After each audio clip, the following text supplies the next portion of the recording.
क्या बिहार में दोहराया जाएगा महाराष्ट्र मॉडल? क्या नीतीश कुमार की मुख्यमंत्री की कुर्सी अब बस नाम की रह गई है क्या?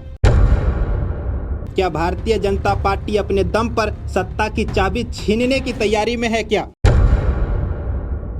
पूर्व केंद्रीय मंत्री और आरएलजेपी प्रमुख पशुपति पारस ने एनडीए से अलग होने के बाद जो बयान दिया है उससे बिहार की सियासत में तूफान मच गया है। उन्होंने कहा है कि जैसा महाराष्ट्र में हुआ है वैसा ही अब बिहार में होगा। आपको बता दें कि महाराष्ट्र में चुनाव लड़ा गया था एकनाथ शिंदे को सीएम चेहरा बनाकर, लेकिन नतीजे के बाद भारतीय जनता पार्टी ने अपना मुख्यमंत्री बना लिया। ठीक वैसा ही स्क्रिप्ट अब बिहार में रचा जा सकता है। महाराष्ट्र में 2022 में शिवसेना के भीतर फूट पड़ी। एकनाथ शिंदे ने बगावत की, भारतीय जनता पार्टी के साथ सरकार बनाई और शिंदे बने सीएम। लेकिन शिंदे सिर्फ नाम के सीएम थे। 2024 लोकसभा चुनाव में भी भारतीय जनता पार्टी ने एकनाथ शिंदे और अजीत पवार जैसे चेहरों का इस्तेमाल किया, लेकिन सीटें और पावर भारतीय जनता पार्टी के झोली में गई। अब ठीक वैसा ही रणनीति बिहार में देखने को मिल रहा है। नीतीश कुमार भले ही अभी भी मुख्यमंत्री हैं, लेकिन सबसे बड़ा सवाल यह है कि क्या कंट्रोल उनके हाथ में है क्या? एनडीए के भीतर कई बार चर्चा हो चुकी है कि भारतीय जनता पार्टी बहुमत में आने के बाद अपना मुख्यमंत्री बनाएगी। हरियाणा के सीएम नयाब सिंह सैनी के बयान से तो पूरा क्लियर हो गया है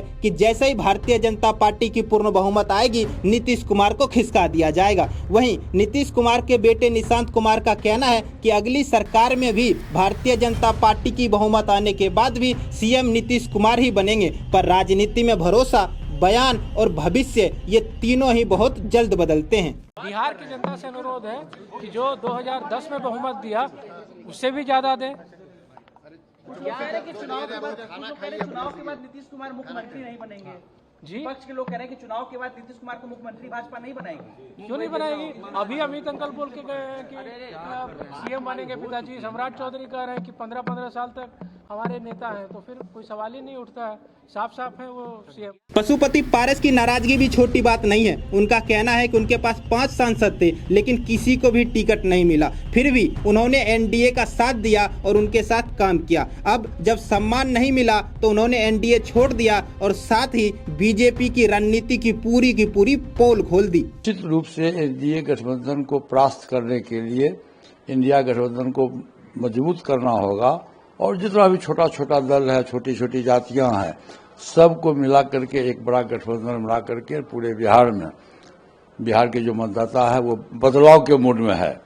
ये आप जान लीजिए, हम लोगों ने जो 22 जिला में हमने जो घूमा है, खासकर जो हमारा जो वोटर और सपोर्टर है, दलित समाज के लोग हैं, अधिकांश हैं सब लोग, लेकिन अधिकांश उसकी संख्या है, तो हम लोगों ने देखा है कि सभी लोग बदलाव की ओर है। इसी बीच पारस का दावा है कि गांव-गांव में लोग इंडिया गठबंधन की ओर आकर्षित हो रहे हैं, खासकर दलित, पिछड़े और वंचित वर्ग। तेजस्वी यादव और राहुल गांधी की बैठक को भी उन्होंने सकारात्मक और सौहार्दपूर्ण बताया है। क्या ये संकेत है कि पारस एनडीए छोड़कर इंडिया गठबंधन के साथ जा सकते हैं? अगर भारतीय जनता पार्टी को बहुमत मिलता है तो क्या नीतीश कुमार को किनारा कर दिया जाएगा? क्या सम्राट चौधरी या कोई और बीजेपी का नेता बनेंगे बिहार के सीएम? क्या नीतीश कुमार के लिए ये आखिरी कार्यकाल साबित हो सकता है? इन सभी सवालों का जवाब तो बिहार चुनाव के रिजल्ट के बाद मिलेगा, लेकिन बिहार में राजनीति की गर्मी अभी कम नहीं हुई है। राजनीति में संभावना हमेशा रास्ता खोलती है और पारस के बयान ने एक नया रास्ता दिखा दिया है जिस पर बिहार की राजनीति गर्मा गई है।